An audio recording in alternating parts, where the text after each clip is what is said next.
انذار ايه وحكم ايه يعني لا تعليق فعلا، لا تعليق.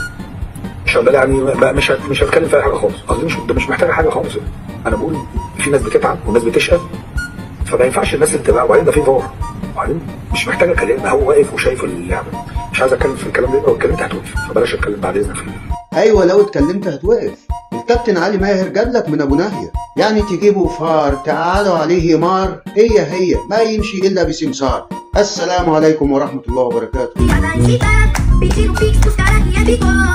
الاول كده عايزين نبارك لرجل المباراه الاهلي وبيراميدز، الا وهو الحكم كابتن محمود البنا فرز اول.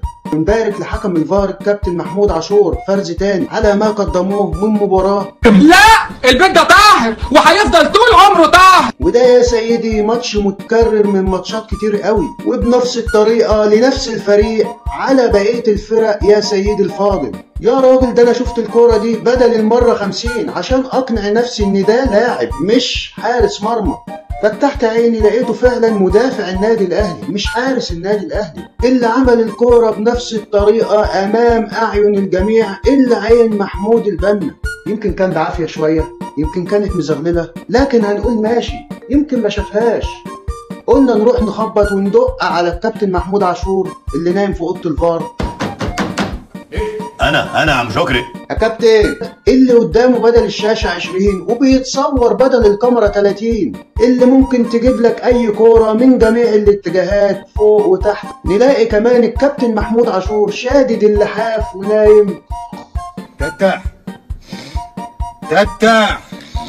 كابتن اصحى يا كابتن، في فرق بين ظلم يا كابتن. يا كابتن طب لما انتوا عايزين الاهلي ياخد نفس الكاس، ليه بقى تخلونا نسافر وجمهور يسافر وفرق تانية تسافر وتكلفة واعلانات وحاجات؟ طب ما تدوا الاهلي البطولة على طول، بلاش تعب على الفاضي يا شيخ. يا ترى هو ده ماتش تكريم للكابتن محمود عاشور والكابتن محمود البنا عشان يعتزلوا قريب وبيكافئوا الاهلي والاهلي بيكافئهم نهاية الخدمة، ولا انتوا هتفضلوا فرز تاني شكل حلو وجودة مفيش؟ انتوا عاملين زي البلاط اللي بيترصص على الارض فرز تاني، يتداس عليه ويتكسر ويتشال يترمى على جنب عشان يجي غيره، وفي الاخر هتترموا في النفايات، لا هيتذكر لكم ذكرى حلوة ولا هيتقال عليكم ان انتوا كنتوا بتطبقوا العدل والحق وهتقابلوا صاحب الحقوق.